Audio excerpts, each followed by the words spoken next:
अगर आप सच्ची खबर जानना चाहते हैं तो चैनल को सब्सक्राइब जरूर करें। हैं तो वीडियो पूरा देखें, ये खबर आपको कहीं और नहीं मिले भी। इस खबर ने पूरे देश को हिला दिया। अभी अभी आई बड़ी अपडेट, एक दिन में डूब गए 6 लाख करोड़ रुपए। आखिर रुपए की इस ऐतिहासिक गिरावट पर प्रधानमंत्री और वित्त मंत्री निर्मला सीतारमण क्या कहेंगी? दोस्तों, देश को नया बजट मिलने वाला है। 1 तारीख को वित्त मंत्री निर्मला सीतारमण बजट भाषण पढ़ेंगी। हम पूरी उम्मीद करते हैं कि वो उतना ही लंबा होगा जितना पिछले वाला रहेगा। उसमें उतनी ही लोक लुभावन वादे दावे होंगे जो कि हमेशा होते हैं। लेकिन ठीक बजट से पहले जिस तरह के संकेत शेयर मार्केट से मिल रहे हैं वो डरावने भी हैं और साथ में हमें सोचने पर भी मजबूर करते हैं कि क्या आने वाला जो भविष्य है या फिर ये साल 2026 है न केवल मार्केट बल्कि पूरी की पूरी अर्थव्यवस्था के लिए बहुत ही मुश्किल वाला वक्त लाने वाला है। क्यों दोस्तों? क्योंकि आज शेयर मार्केट डूबते इतना गिरा कि केवल एक दिन के कारोबार में आज हफ्ते के आखिरी दिन 6 लाख करोड़ शेयर मार्केट में निवेशकों को नुकसान भी गया। ये तब हुआ है जब कल थोड़ी जो शेयर मार्केट में थोड़ा सा एक उछाल देखने को मिला था। ऐसा लग रहा था कि थोड़ा शायद शेयर मार्केट कवर कर रहा है, और तो और मार्केट बंद होते होते ऐसी हेडलाइंस छपने लगी, मार्केट का महा क्रैश, 3 दिन में 12 लाख करोड़ साफ। लेकिन दोस्तों, हफ्ते के आखिरी दिन जिस तरह से शेयर मार्केट टूटा है उसने, अगर आप देखिए, इस 2-3 हफ्ते के पैटर्न को एक बार फिर से हमारी आंखों के आगे जिंदा कर दिया। दोस्तों, 12 लाख करोड़ रुपए का नुकसान अभी शेयर मार्केट में हुआ है। मैंने 3-4 दिन पहले ही आपको खबर दिखाई है। उससे पहले मैंने आपको शेयर मार्केट की इसी महीने की एक और खबर दिखाई है। 17 लाख करोड़ रुपए शेयर मार्केट में डूब गए। ये सिर्फ हम जनवरी की बात कर रहे हैं। ये जनवरी के शुरुआती हफ्तों में आप देख लीजिए, कभी 17 लाख करोड़ रुपए डूब रहे हैं, कभी 1 लाख करोड़ रुपए डूब रहे हैं, और आज 9 लाख करोड़ रुपए डूब गए निवेशकों के। और ऐसे ऐसे शेयर्स में गिरावट देखने को मिल रही है जो अमूमन बड़े सेफ माने जाते थे। वहीं दूसरी ओर एक और चीज है जिसने गिरने का नया रिकॉर्ड बना लिया है, और वो है रुपया। दोस्तों, आज एक बार फिर रुपया अपनी ऐतिहासिक गिरावट लेते हुए, जानते हैं कितने पर चल रहा है? 91.93। ऑन एन एवरेज अगर इसको निकाला जाए तो ये 92% माना जाएगा, क्योंकि पॉइंट के बाद 5 के बाद जो भी होता है वो 10 माना जाता है। तो 91.93 पर रुपया चल रहा है। ऐसा लग रहा है कि जब तक निर्मला सीतारमण अपना बजट भाषण पढ़ेंगी 1 तारीख को, तब तक रुपया 92 टच कर जाएगा, क्योंकि 92 टच करने में बहुत ज्यादा वक्त अब बचा नहीं है। रुपया अपनी ऐतिहासिक गिरावट में है। आजाद भारत के इतिहास में रुपया इतना कभी नहीं गिरा। दोस्तों, मोदी जी के ही अगर भाषा में बोलूं तो फिर ऐसा लगता है कि कोई कंपटीशन चल रहा है कि भारत सरकार की साख ज्यादा गिरेगी या फिर रुपया गिरेगा। और मैं तो ये सोच रही हूं कि प्रधानमंत्री, जो कि गुजरात के मुख्यमंत्री रहते हुए बहुत चिंता जाहिर करते थे कि व्यापारी टिक नहीं पाएगा, रुपए की साख गिर रही है, बांग्लादेश का रुपया नहीं गिर रहा, इसके अलावा श्रीलंका की करेंसी नहीं गिर रही, और पता नहीं कहां कहां की करेंसी वो गिनाया करते थे, क्यों भारत का रुपया गिर रहा है। दोस्तों, एशिया में जो सबसे खराब परफॉर्म करने वाली करेंसी है वो भारत रही है। हाल के वक्त में अगर आप देखें तो रुपया ने बहुत खराब परफॉर्म किया है। तो रुपया क्यों गिर रहा है, रुपया की साख क्यों गिर रही है? इसके तो बहुत सारे नेशनल इंटरनेशनल रीजंस हैं, लेकिन शेयर मार्केट के लिए अगर मैं बोलूं तो इसका बहुत बड़ा रीजन ट्रंप है। दोस्तों, सबसे पहले तो भारत ने ट्रंप पर सबसे ज्यादा टैरिफ लगाया, 50%। सबसे ज्यादा टैरिफ झेलने वाला अगर कोई देश है तो 50% भारत झेल रहा है। ठीक है, तो उस टैरिफ से कोई राहत मिली नहीं थी भारत को। ऊपर से ट्रंप ने ग्रीनलैंड को लेकर जिस तरह की बात करनी शुरू कर दी है, उसने एक अजीबोगरीब संकट पैदा कर दिया है कि अगर ग्रीनलैंड को लेकर जो यूरोपियन यूनियन और अमेरिका के बीच का टकराव शुरू हो गया है, अगर अमेरिका ने यूरोपियन यूनियन पर, यूरोप पर 10% टैरिफ लगा दिया और उसके जवाब में यूरोप ने भी अमेरिका पर टैरिफ लगा दिया, तो एक अजीबोगरीब टैरिफ वॉर छिड़ जाएगी पूरी दुनिया में, जिसका पूरा का पूरा मतलब ऑफ कोर्स शेयर मार्केट, क्योंकि सब एक दूसरे से जुड़े हुए होते हैं। ठीक है, विदेशी शेयर मार्केट का सेंटिमेंट गिरेगा तो भारतीय शेयर मार्केट में जाहिर तौर पर वो सेंटिमेंट आएगा। दूसरा सबसे बड़ा रीजन दोस्तों एफआईआईज हैं। देखिए, हमारे शेयर मार्केट में मैं पिछले, आप देखिए, 7-9 महीने से लगातार बहुत ही वॉलेटिलिटी बनी हुई है, लगातार उतार चढ़ाव है। ठीक है, शेयर मार्केट रिकवर करता है, फिर गिरता है, फिर रिकवर करता है, फिर गिरता है। तो ये लगातार बिकवाली एक चीज की ओर संकेत दे रही है कि जो विदेशी निवेशक हैं उनमें हड़कंप मचा हुआ है। वो बेच बेच कर भाग रहे हैं शेयर मार्केट से वो पैसा निकाल रहे हैं। होता क्या है दोस्तों, कोई भी शेयर मार्केट का जो स्थायित्व है, जो उसका टिके रहने का, उसकी मजबूती का प्रमाण होता है FII। जितने विदेशी निवेशक आएगा उतना शेयर मार्केट को बूस्ट मिलेगा। इस समय जो ये गिरावट आपको दिख रही है, बिकवाली दिख रही है, विदेशी निवेशक अपना पैसा निकाल रहा है क्योंकि उसको शेयर मार्केट अब सेफ नहीं लगता, भारतीय शेयर मार्केट सेफ नहीं लगता। इसके अलावा दोस्तों, नए श्रम कानूनों के एक मुश्त प्रभाव के कारण भी तीसरी तिमाही के नतीजे जो थे वो मिले जुले रहे थे। तो कुल जमा अगर आप देखें दोस्तों, तो बजट से पहले जो संकेत शेयर मार्केट से मिल रहे हैं, गिरते रुपए की साख से मिल रहे हैं, वो एक बहुत ही डरावना संकेत हमारे सामने रखता है। सबसे ज्यादा दुखद इस पूरे सिनेरियो में यह है कि भारत का जो वो सेक्टर है जो भारत के लिए सबसे बड़ा एक्सपोर्टर है, आईटी सेक्टर, मतलब सबसे बड़े एक्सपोर्टर्स में से एक सेक्टर है आईटी सेक्टर, उसको भी बहुत बड़ा धक्का लगा है। हाल के दिनों में ऐसी कई खबरें मैंने आपको दिखाई जहां पर आईटी सेक्टर में बहुत बड़े लेवल पर छटनियां हो रही हैं। उसमें बहुत बड़ा रीजन एआई तो है ही। इसके अलावा हो क्या रहा है, ट्रंप के पूरे उनके लगातार बयानों की वजह से, और वैसे भी इंटरनेशनल मार्केट में जो हालात बने हुए हैं, जितने असाइनमेंट्स या जितने clients, international clients IT sector में इंडिया को मिलते थे, उसमें थोड़ी कमी भी आई है। दूसरा, आईटी सेक्टर में सिर्फ इंडिया ही नहीं है, वियतनाम, फिलीपींस, इसके अलावा थोड़ा बहुत बांग्लादेश भी थोड़ा बेटर कर रहा है। हालांकि अब भी हमारे जो आईटी प्रोफेशनल्स हैं उनसे उनका कोई मुकाबला नहीं है, बट स्टिल मैं आईटी सेक्टर का जिक्र यहां पर ये इसलिए कर रही हूं क्योंकि ये वो कंपनियां हैं जो बड़ी सेफ मानी जाती थी, लेकिन अब इनके शेयर में भी या तो गिरावट देखने को मिलती है या फिर इनके सेक्टर में कोई अच्छे संकेत नहीं मिलते हैं। अडानी के शेयर में भी आज बहुत गिरावट देखने को मिली है। दोस्तों, ये जो शेयर्स हैं ये अमूमन बड़े सेफ माने जाते हैं, खरीद लो छोड़ दो। उनमें अगर इस तरह की गिरावट देखने को मिल रही है तो अपने आप में ना केवल शेयर मार्केट को लेकर एक सेंटिमेंट दिखाता है, रुपए की गिरना तो खैर आप देख ही रहे हैं, और इन सब के बीच अर्थव्यवस्था को लेकर मोदी सरकार की अजीबोगरीब चुप्पी। मोदी सरकार से अर्थव्यवस्था के मोर्चे पर कुछ भी पूछो तो वो जीडीपी को आगे कर देते हैं और इसी बात पर सीना ठोकते हैं कि चौथी सबसे बड़ी इकोनॉमी बन गए, चौथी सबसे बड़ी इकोनॉमी हम बन गए। लेकिन फिर भी आज भी हमारा जो पूरा बाजार है वो 45 करोड़ के आसपास लोगों का ही है, ठीक है, क्योंकि 85 करोड़ लोगों को तो सरकार मुफ्त राशन दे रही है। तो पॉइंट ये है कि क्योंकि मिडिल क्लास बहुत बड़ा है, उसकी वजह से ये मार्केट चल रही है। लेकिन हर आंकड़े को, हर डाउनफॉल को और हर चिंता को आप जीडीपी के आंकड़ों को या फिर चौथी सबसे बड़ी इकोनॉमी के पीछे नहीं छुपा सकते, क्योंकि चौथी सबसे बड़ी इकोनॉमी होने के बावजूद भी आपके शेयर मार्केट में इतनी वोलेटिलिटी है और भरोसे की निवेशकों के बीच इतनी कमी अगर है तो ये डाउनफॉल है आपके लिए। आप भरोसा नहीं पैदा कर पा रहे हैं निवेशकों के बीच में। हम पूरी उम्मीद करते हैं कि 1 तारीख को जो बजट आएगा इसमें इन चीज़ों का ध्यान रखा जाएगा और हो सकता है बजट के बाद मार्केट थोड़ा संभले। लेकिन 2024 के लोकसभा चुनाव के प्रचार के दौरान मोदी जी ने दम भरा था कि मार्केट ऐसा शूटअप करेगा कि इतिहास में दर्ज हो जाएगा वो। तो मार्केट जिस तरह से गिर रहा है, मुझे लगता है इसका अपने आप में एक इतिहास दर्ज हो जाएगा। आप इस मुद्दे पर क्या सोचते हैं दोस्तों? चैनल को सब्सक्राइब भी करें। हम पूरी उम्मीद करते हैं कि वो उतना ही लंबा होगा जितना पिछले वाला रहेगा, उसमें उतनी ही लोक लुभावन वादे दावे होंगे जो कि हमेशा होते हैं। लेकिन ठीक बजट से पहले जिस तरह के संकेत शेयर मार्केट से मिल रहे हैं वो डरावने भी हैं और साथ में हमें सोचने पर भी मजबूर करते हैं कि क्या आने वाला जो भविष्य है या फिर ये साल 2024 है, न केवल मार्केट बल्कि पूरी की पूरी अर्थव्यवस्था के लिए बहुत ही मुश्किल वाला वक्त लाने वाला है। क्यों दोस्तों? क्योंकि आज शेयर मार्केट डूबते इतना गिरा कि केवल एक दिन के कारोबार में, आज हफ्ते के आखिरी दिन, 6 लाख करोड़ शेयर मार्केट में निवेशकों को टूट को नुकसान हो गया। ये तब हुआ है जब कल थोड़ी जो शेयर मार्केट में थोड़ा सा एक उछाल देखने को मिला था। ऐसा लग रहा था कि थोड़ा शायद शेयर मार्केट कवर कर रहा है, और तो और मार्केट बंद होते होते ऐसी हेडलाइंस छपने लगी, मार्केट का महा क्रैश, 3 दिन में 12 लाख करोड़ साफ।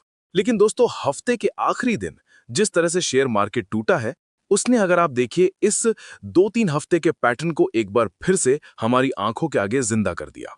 दोस्तों, 12 लाख करोड़ रुपए का नुकसान अभी शेयर मार्केट में हुआ है। मैंने 3-4 दिन पहले ही आपको खबर दिखाई है। उससे पहले मैंने आपको शेयर मार्केट की इसी महीने की एक और खबर दिखाई है। 17 लाख करोड़ रुपए शेयर मार्केट में डूब गए। ये सिर्फ हम जनवरी की बात कर रहे हैं। ये जनवरी के शुरुआती हफ्तों में आप देख लीजिए, कभी 17 लाख करोड़ डूब रहे हैं, कभी 1 लाख करोड़ डूब रहे हैं, और आज 2 लाख करोड़ रुपए डूब गए निवेशकों के।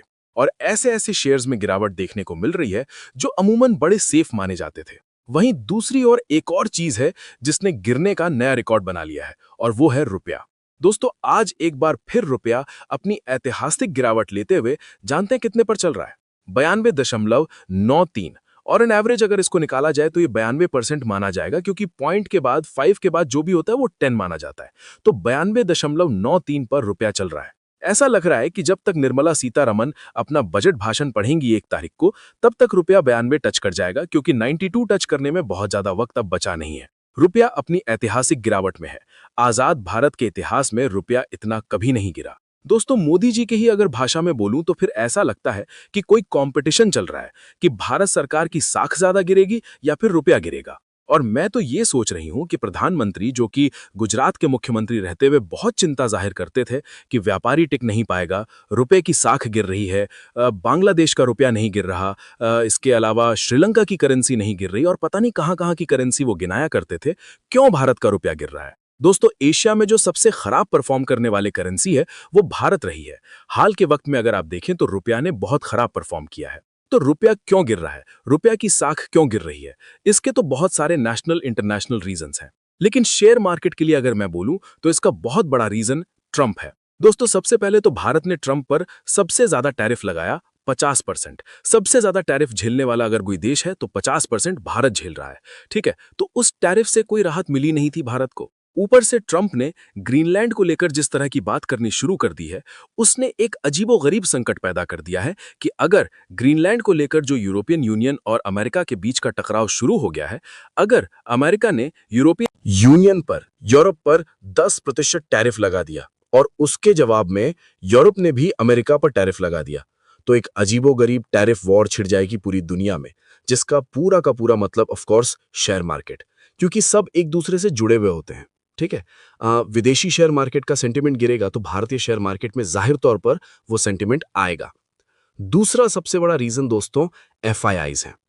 देखिए, हमारे शेयर मार्केट में मैं पिछले आप देखिए 7-8 महीने से लगातार बहुत ही वॉलेटिलिटी बनी हुई है, लगातार उतार चढ़ाव है। ठीक है, शेयर मार्केट रिकवर करता है, फिर गिरता है, फिर रिकवर करता है, फिर गिरता है।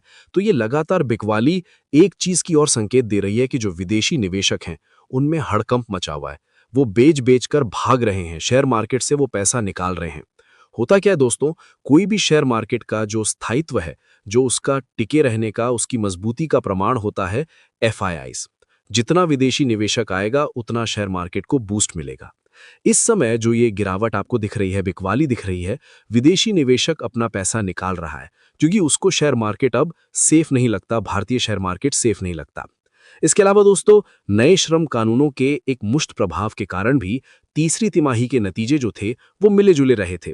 तो कुल जमा अगर आप देखें दोस्तों, तो बजट से पहले जो संकेत शेयर मार्केट से मिल रहे हैं, गिरते रुपए की साख से मिल रहे हैं, वो एक बहुत ही डरावना संकेत हमारे सामने रखता है। सबसे ज्यादा दुखद इस बुरे सिनारियो में यह है कि भारत का जो वो सेक्टर है जो भारत के लिए सबसे बड़ा एक्सपोर्टर है, आईटी सेक्टर, मतलब सबसे बड़े एक्सपोर्टर्स में से एक सेक्टर है आईटी सेक्टर, उसको भी बहुत बड़ा धक्का लगा है। हाल के दिनों में ऐसी कई खबरें मैंने आपको दिखाई जहां पर आईटी सेक्टर में बहुत बड़े लेवल पर छटनियां हो रही हैं। उसमें बहुत बड़ा रीजन एआई तो है ही, इसके अलावा हो क्या रहा है, ट्रंप के पूरे उनके लगातार बयानों की वजह से, और वैसे भी इंटरनेशनल मार्केट में जो हालात बने हुए हैं, जितने असाइनमेंट्स या जितने clients, international clients IT sector में इंडिया को मिलते थे, उसमें थोड़ी कमी भी आई है। दूसरा, आईटी सेक्टर में सिर्फ इंडिया ही नहीं है, वियतनाम, फिलीपींस, इसके अलावा थोड़ा बहुत बांग्लादेश भी थोड़ा बेटर कर रहा है। हालांकि अभी हमारे जो आईटी प्रोफेशनल्स हैं उनसे उनका कोई मुकाबला नहीं है, बट स्टिल मैं आईटी सेक्टर का जिक्र यहाँ पर ये इसलिए कर रही हूँ क्योंकि ये वो कंपनियां हैं जो बड़ी सेफ मानी जाती थीं, लेकिन अब इनके शेयर में भी या तो गिरावट देखने को मिलती है या फिर इनके सेक्टर में कोई अच्छे संकेत नहीं मिलते हैं। अडानी के शेयर में भी आज बहुत गिरावट देखने को मिली है। दोस्तों, ये जो शेयर्स हैं ये अमूमन बड़े सेफ माने जाते हैं, खरीद लो छोड़ दो। उनमें अगर इस तरह की गिरावट देखने को मिल रही है तो अपने आप में ना केवल शेयर मार्केट को लेकर एक सेंटिमेंट दिखाता है, रुपए की गिरना तो खैर आप देख ही रहे हैं, और इन सब के बीच अर्थव्यवस्था को लेकर मोदी सरकार की अजीबोगरीब चुप्पी। मोदी सरकार से अर्थव्यवस्था के मोर्चे पर कुछ भी पूछो तो वो जीडीपी को आगे कर देते हैं और इसी बात पर सीना ठोकते हैं कि चौथी सबसे बड़ी इकोनॉमी बन गए, चौथी सबसे बड़ी इकोनॉमी हम बन गए। लेकिन फिर भी आज भी हमारा जो पूरा बाजार है वो 45 करोड़ के आसपास लोगों का ही है, ठीक है, क्योंकि 85 करोड़ लोगों को सरकार मुफ्त राशन दे रही है। तो पॉइंट ये है कि क्योंकि मिडिल क्लास बहुत बड़ा है उसकी वजह से ये मार्केट चल रही है। लेकिन हर आंकड़े को, हर डाउनफॉल को और हर चिंता को आप जीडीपी के आंकड़ों को या फिर चौथी सबसे बड़ी इकोनॉमी के पीछे नहीं छुपा सकते, क्योंकि चौथी सबसे बड़ी इकोनॉमी होने के बावजूद भी आपके शेयर मार्केट में इतनी वॉलेटिलिटी है और भरोसे की निवेशकों के बीच इतनी कमी अगर है तो ये डाउनफॉल है आपके लिए। आप भरोसा नहीं पैदा कर पा रहे निवेशकों के बीच में। हम पूरी उम्मीद करते हैं कि 1 तारीख को जो बजट आएगा इसमें इन चीजों का ध्यान रखा जाएगा और हो सकता है बजट के बाद मार्केट थोड़ा संभले। लेकिन 2024 के लोकसभा चुनाव के प्रचार के दौरान मोदी जी ने दम भरा था कि मार्केट ऐसा शूटअप करेगा कि इतिहास में दर्ज हो जाएगा वो। तो मार्केट जिस तरह से गिर रहा है, मुझे लगता है इसका अपने आप में एक इतिहास दर्ज हो जाएगा। आप इस मुद्दे पर क्या सोचते हैं दोस्तों? अगर आप सच्ची खबर जानना चाहते हैं तो वीडियो पूरा देखें, ये खबर आपको कहीं और नहीं मिलेगी। इस खबर ने पूरे देश को हिला दिया। अभी अभी आई बड़ी अपडेट, एक दिन में डूब गए 6 लाख करोड़। आखिर रुपए की इस ऐतिहासिक गिरावट पर प्रधानमंत्री और वित्त मंत्री निर्मला सीतारमण क्या कहेंगी? दोस्तों, देश को नया बजट मिलने वाला है। एक दिन में डूब गए 6 लाख करोड़ रुपए। आखिर रुपए की इस ऐतिहासिक गिरावट पर प्रधानमंत्री और वित्त मंत्री निर्मला सीतारमण क्या कहेंगी? क्या 1 फरवरी का बजट बाजार को संभाल पाएगा या 2026 भारतीय अर्थव्यवस्था के लिए और मुश्किलें लेकर आएगा? दोस्तों, देश को नया बजट मिलने वाला है। 1 तारीख को वित्त मंत्री निर्मला सीतारमण बजट भाषण पढ़ेंगी। हम पूरी उम्मीद करते हैं कि वो उतना ही लंबा होगा जितना पिछले वाला रहेगा। उसमें उतनी ही लोक लुभावन वादे दावे होंगे जो कि हमेशा होते हैं। लेकिन ठीक बजट से पहले जिस तरह के संकेत शेयर मार्केट से मिल रहे हैं वो डरावने भी हैं और साथ में हमें सोचने पर भी मजबूर करते हैं कि क्या आने वाला जो भविष्य है या फिर ये साल 2026 है, न केवल मार्केट बल्कि पूरी की पूरी अर्थव्यवस्था के लिए बहुत ही मुश्किल वाला वक्त लाने वाला है। क्यों दोस्तों? क्योंकि आज शेयर मार्केट डूबते इतना गिरा कि केवल एक दिन के कारोबार में, आज हफ्ते के आखिरी दिन, 6 लाख करोड़ शेयर मार्केट में निवेशकों को टूट को नुकसान हो गया। ये तब हुआ है जब कल थोड़ी जो शेयर मार्केट में थोड़ा सा एक उछाल देखने को मिला था। ऐसा लग रहा था कि थोड़ा शायद शेयर मार्केट कवर कर रहा है और तो और मार्केट बंद होते होते ऐसी हेडलाइंस छपने लगी, मार्केट का महा क्रैश, 3 दिन में 12 लाख करोड़ साफ। लेकिन दोस्तों, हफ्ते के आखिरी दिन जिस तरह से शेयर मार्केट टूटा है उसने, अगर आप देखिए, इस 2-3 हफ्ते के पैटर्न को एक बार फिर से हमारी आंखों के आगे जिंदा कर दिया। दोस्तों, 12 लाख करोड़ रुपए का नुकसान अभी शेयर मार्केट में हुआ है। मैंने 3-4 दिन पहले ही आपको खबर दिखाई है। उससे पहले मैंने आपको शेयर मार्केट की इसी महीने की एक और खबर दिखाई है। 17 लाख करोड़ रुपए शेयर मार्केट में डूब गए। ये सिर्फ हम जनवरी की बात कर रहे हैं। ये जनवरी के शुरुआती हफ्तों में आप देख लीजिए, कभी 17 लाख करोड़ डूब रहे हैं, कभी 1 लाख करोड़ डूब रहे हैं और आज 6 लाख करोड़ डूब गए निवेशकों के। और ऐसे ऐसे शेयर्स में गिरावट देखने को मिल रही है जो अमूमन बड़े सेफ माने जाते थे। वहीं दूसरी ओर एक और चीज है जिसने गिरने का नया रिकॉर्ड बना लिया है और वो है रुपया। दोस्तों, आज एक बार फिर रुपया अपनी ऐतिहासिक गिरावट लेते हुए जानते हैं कितने पर चल रहा है? 91.93। ऑन एन एवरेज अगर इसको निकाला जाए तो ये 92% माना जाएगा, क्योंकि पॉइंट के बाद 5 के बाद जो भी होता है वो 10 माना जाता है। तो 91.93 पर रुपया चल रहा है। ऐसा लग रहा है कि जब तक निर्मला सीतारमण अपना बजट भाषण पढ़ेंगी 1 तारीख को, तब तक रुपया 92 टच का जाएगा, क्योंकि 92 टच करने में बहुत ज्यादा वक्त अब बचा नहीं है। रुपया अपनी ऐतिहासिक गिरावट में है। आजाद भारत के इतिहास में रुपया इतना कभी नहीं गिरा। दोस्तों, मोदी जी के ही अगर भाषा में बोलूं तो फिर ऐसा लगता है कि कोई कंपटीशन चल रहा है कि भारत सरकार की साख ज्यादा गिरेगी या फिर रुपया गिरेगा। और मैं तो ये सोच रही हूं कि प्रधानमंत्री, जो कि गुजरात के मुख्यमंत्री रहते हुए बहुत चिंता जाहिर करते थे कि व्यापारी टिक नहीं पाएगा, रुपये की साख गिर रही है, बांग्लादेश का रुपया नहीं गिर रहा, इसके अलावा श्रीलंका की करेंसी नहीं गिर रही और पता नहीं कहां कहां की करेंसी वो गिनाया करते थे, क्यों भारत का रुपया गिर रहा है? दोस्तों, एशिया में जो सबसे खराब परफॉर्म करने वाली करेंसी है वो भारत रही है हाल के वक्त में। अगर आप देखें तो रुपया ने बहुत खराब परफॉर्म किया है। तो रुपया क्यों गिर रहा है, रुपये की साख क्यों गिर रही है? इसके तो बहुत सारे नेशनल इंटरनेशनल रीजंस हैं, लेकिन शेयर मार्केट के लिए अगर मैं बोलूं तो इसका बहुत बड़ा रीजन ट्रंप है। दोस्तों, सबसे पहले तो भारत ने ट्रंप पर सबसे ज्यादा टैरिफ लगाया, 50%। सबसे ज्यादा टैरिफ झेलने वाला अगर कोई देश है तो 50% भारत झेल रहा है। ठीक है, तो उस टैरिफ से कोई राहत मिली नहीं थी भारत को। ऊपर से ट्रंप ने ग्रीनलैंड को लेकर जिस तरह की बात करनी शुरू कर दी है, उसने एक अजीबोगरीब संकेत पैदा कर दिया है कि अगर ग्रीनलैंड को लेकर जो यूरोपियन यूनियन और अमेरिका के बीच का टकराव शुरू हो गया है, अगर अमेरिका ने यूरोपियन यूनियन पर यूरोप पर 10% टैरिफ लगा दिया और उसके जवाब में यूरोप ने भी अमेरिका पर टैरिफ लगा दिया, तो एक अजीबोगरीब टैरिफ वॉर छिड़ जाएगी पूरी दुनिया में, जिसका पूरा का पूरा मतलब ऑफ कोर्स शेयर मार्केट, क्योंकि सब एक दूसरे से जुड़े हुए होते हैं। ठीक है, विदेशी शेयर मार्केट का सेंटिमेंट गिरेगा तो भारतीय शेयर मार्केट में जाहिर तौर पर वो सेंटिमेंट आएगा। दूसरा सबसे बड़ा रीजन दोस्तों एफआईआईज हैं। देखिए हमारे शेयर मार्केट में मैं पिछले आप देखिए 7-9 महीने से लगातार बहुत ही वॉलेटिलिटी बनी हुई है, लगातार उतार चढ़ाव है। ठीक है, शेयर मार्केट रिकवर करता है, फिर गिरता है, फिर रिकवर करता है, फिर गिरता है। तो ये लगातार बिकवाली एक चीज की ओर संकेत दे रही है कि जो विदेशी निवेशक हैं उनमें हड़कंप मचा हुआ है, वो बेच बेच कर भाग रहे हैं, शेयर मार्केट से वो पैसा निकाल रहे हैं। होता क्या दोस्तों, कोई भी शेयर मार्केट का जो स्थायित्व है, जो उसका टिके रहने का, उसकी मजबूती का प्रमाण होता है एफआईआईज। जितना विदेशी निवेशक आएगा उतना शेयर मार्केट को बूस्ट मिलेगा। इस समय जो ये गिरावट आपको दिख रही है, बिकवाली दिख रही है, विदेशी निवेशक अपना पैसा निकाल रहा है क्योंकि उसको शेयर मार्केट अब सेफ नहीं लगता, भारतीय शेयर मार्केट सेफ नहीं लगता। इसके अलावा दोस्तों नए श्रम कानूनों के एक मुश्त प्रभाव के कारण भी तीसरी तिमाही के नतीजे जो थे वो मिले जुले रहे थे।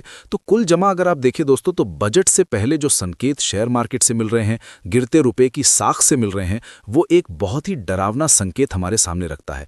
सबसे ज्यादा दुखद इस पूरे सिनारियो में यह है कि भारत का जो वो सेक्टर है जो भारत के लिए सबसे बड़ा एक्सपोर्टर है, आईटी सेक्टर, मतलब सबसे बड़े एक्सपोर्टर्स में से एक सेक्टर है आईटी सेक्टर, उसको भी बहुत बड़ा धक्का लगा है। हाल के दिनों में ऐसी कई खबरें मैंने आपको दिखाई जहां पर आईटी सेक्टर में बहुत बड़े लेवल पर छटनियां हो रही हैं। उसमें बहुत बड़ा रीजन एआई तो है ही, इसके अलावा हो क्या रहा है, ट्रंप के पूरे एक उनके लगातार बयानों की वजह से और वैसे भी इंटरनेशनल मार्केट में जो हालात बने हुए हैं, जितने असाइनमेंट्स या जितने clients, international clients IT sector में इंडिया को मिलते थे, उसमें थोड़ी कमी भी आई है। दूसरा, आईटी सेक्टर में सिर्फ इंडिया ही नहीं है, वियतनाम, फिलीपींस, इसके अलावा थोड़ा बहुत बांग्लादेश भी थोड़ा बेटर कर रहा है। हालांकि अब भी हमारे जो आईटी प्रोफेशनल्स हैं उनसे उनका कोई मुकाबला नहीं है, बट स्टिल मैं आईटी सेक्टर का जिक्र यहाँ पर ये इसलिए कर रही हूँ क्योंकि ये वो कंपनियां हैं जो बड़ी सेफ मानी जाती थी, लेकिन अब इनके शेयर में भी या तो गिरावट देखने को मिलती है या फिर इनके सेक्टर में कोई अच्छे संकेत नहीं मिलते हैं।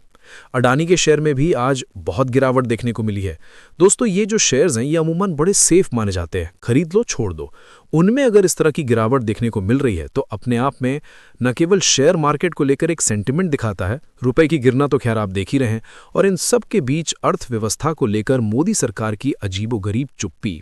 मोदी सरकार से अर्थव्यवस्था के मोर्चे पर कुछ भी पूछो तो वो जीडीपी को आगे कर देते हैं और इसी बात पर सीना ठोकते हैं कि चौथी सबसे बड़ी इकॉनमी बन गए, चौथी सबसे बड़ी इकॉनमी हम बन गए। लेकिन फिर भी आज भी हमारा जो पूरा बाजार है वो 45 करोड़ के आसपास लोगों का ही है। ठीक है, क्योंकि 85 करोड़ लोगों को तो सरकार मुफ्त राशन दे रही है। तो पॉइंट ये है कि क्योंकि मिडिल क्लास बहुत बड़ा है उसकी वजह से ये मार्केट चल रही है। लेकिन हर आंकड़े को, हर डाउनफॉल को और हर चिंता को आप जीडीपी के आंकड़ों को या फिर चौथी सबसे बड़ी इकॉनमी के पीछे नहीं छुपा सकते, क्योंकि चौथी सबसे बड़ी इकॉनमी होने के बावजूद भी आपके शेयर मार्केट में इतनी वॉलेटिलिटी है और भरोसे की निवेशकों के बीच इतनी कमी अगर है तो ये डाउनफॉल है आपके लिए। आप भरोसा नहीं पैदा कर पा रहे निवेशकों के बीच में। हम पूरी उम्मीद करते हैं कि 1 तारीख को जो बजट आएगा इसमें इन चीज़ों का ध्यान रखा जाएगा और हो सकता है बजट के बाद मार्केट थोड़ा संभले। लेकिन 2024 के लोकसभा चुनाव के प्रचार के दौरान मोदी जी ने दम भरा था कि मार्केट ऐसा शूटअप करेगा कि इतिहास में दर्ज हो जाएगा वो। तो मार्केट जिस तरह से गिर रहा है मुझे लगता है इसका अपने आप में एक इतिहास दर्ज हो जाएगा। आप इस मुद्दे पर क्या सोचते हैं दोस्तों? चैनल को सब्सक्राइब भी करें। हम पूरी उम्मीद करते हैं कि वो उतना ही लंबा होगा जितना पिछले वाला रहेगा, उसमें उतनी ही लोक लुभावन वादे दावे होंगे जो कि हमेशा होते हैं। लेकिन ठीक बजट से पहले जिस तरह के संकेत शेयर मार्केट से मिल रहे हैं वो डरावने भी हैं और साथ में हमें सोचने पर भी मजबूर करते हैं कि क्या आने वाला जो भविष्य है या फिर ये साल 2024 है न केवल मार्केट बल्कि पूरी की पूरी अर्थव्यवस्था के लिए बहुत ही मुश्किल वाला वक्त लाने वाला है। क्यों दोस्तों? क्योंकि आज शेयर मार्केट डूबते इतना गिरा कि केवल एक दिन के कारोबार में आज हफ्ते के आखिरी दिन 6 लाख करोड़ रुपए शेयर मार्केट में निवेशकों को नुकसान हो गया। ये तब हुआ है जब कल थोड़ी जो शेयर मार्केट में थोड़ा सा एक उछाल देखने को मिला था, ऐसा लग रहा था कि थोड़ा शायद शेयर मार्केट कवर कर रहा है, और तो और मार्केट बंद होते होते ऐसी हेडलाइंस छपने लगी, मार्केट का महाक्रैश, 3 दिन में 12 लाख करोड़ साफ। लेकिन दोस्तों, हफ्ते के आखिरी दिन जिस तरह से शेयर मार्केट टूटा है, उसने, अगर आप देखें, इस 2-3 हफ्ते के पैटर्न को एक बार फिर से हमारी आंखों के आगे जिंदा कर दिया। दोस्तों, 12 लाख करोड़ रुपए का नुकसान अभी शेयर मार्केट में हुआ है। मैंने 3-4 दिन पहले ही आपको खबर दिखाई है, उससे पहले मैंने आपको शेयर मार्केट की इसी महीने की एक और खबर दिखाई है। 17 लाख करोड़ रुपए शेयर मार्केट में डूब गए। ये सिर्फ हम जनवरी की बात कर रहे हैं। ये जनवरी के शुरुआती हफ्तों में आप देख लीजिए, कभी 17 लाख करोड़ रुपए डूब रहे हैं, कभी 1 लाख करोड़ रुपए डूब रहे हैं, और आज 6 लाख करोड़ रुपए डूब गए निवेशकों के। और ऐसे ऐसे शेयर्स में गिरावट देखने को मिल रही है जो अमूमन बड़े सेफ माने जाते थे। वहीं दूसरी ओर एक और चीज़ है जिसने गिरने का नया रिकॉर्ड बना लिया है, और वो है रुपया। दोस्तों, आज एक बार फिर रुपया अपनी ऐतिहासिक गिरावट लेते हुए जानते कितने पे चल रहा है? 91.93। ऑन एन एवरेज अगर इसको निकाला जाए तो ये 92% माना जाएगा, क्योंकि पॉइंट के बाद 5 के बाद जो भी होता है वो 10 माना जाता है। तो 91.93 पे रुपया चल रहा है। ऐसा लग रहा है कि जब तक निर्मला सीतारमण अपना बजट भाषण पढ़ेंगी 1 तारीख को, तब तक रुपया 92 टच कर जाएगा, क्योंकि 92 टच करने में बहुत ज़्यादा वक्त अब बचा नहीं है। रुपया अपनी ऐतिहासिक गिरावट में है। आज़ाद भारत के इतिहास में रुपया इतना कभी नहीं गिरा। दोस्तों, मोदी जी के ही अगर भाषा में बोलूं तो फिर ऐसा लगता है कि कोई कंपटीशन चल रहा है कि भारत सरकार की साख ज़्यादा गिरेगी या फिर रुपया गिरेगा। और मैं तो ये सोच रही हूं कि प्रधानमंत्री, जो कि गुजरात के मुख्यमंत्री रहते हुए बहुत चिंता जाहिर करते थे कि व्यापारी टिक नहीं पाएगा, रुपए की साख गिर रही है, बांग्लादेश का रुपया नहीं गिर रहा, इसके अलावा श्रीलंका की करेंसी नहीं गिर रही, और पता नहीं कहाँ कहाँ की करेंसी वो गिनाया करते थे, क्यों भारत का रुपया गिर रहा है। दोस्तों, एशिया में जो सबसे खराब परफॉर्म करने वाली करेंसी है, भारत रही है। हाल के वक्त में अगर आप देखें तो रुपया ने बहुत खराब परफॉर्म किया है। तो रुपया क्यों गिर रहा है, रुपया की साख क्यों गिर रही है, इसके तो बहुत सारे नेशनल इंटरनेशनल रीजंस हैं। लेकिन शेयर मार्केट के लिए अगर मैं बोलूं तो इसका बहुत बड़ा रीजन ट्रंप है।